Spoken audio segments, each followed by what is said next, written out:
বন্ধুরা, বেশি করে পেঁয়াজ, কাঁচামরিচ, তারপরে রসুন দিয়ে, পুঁটি শুটকি দিয়ে কাতলা মাছ ভাজি করছি।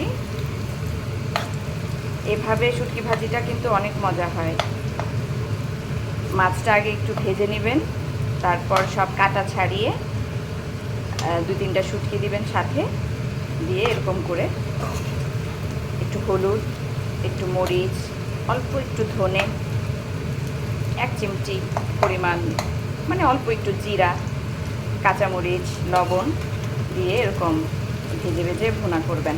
যারা শুটকি ভাজি খেতে পছন্দ করেন তারাও কিন্তু এই সাথে একটু মাছ দিয়ে নিলে খুব মজা হয়।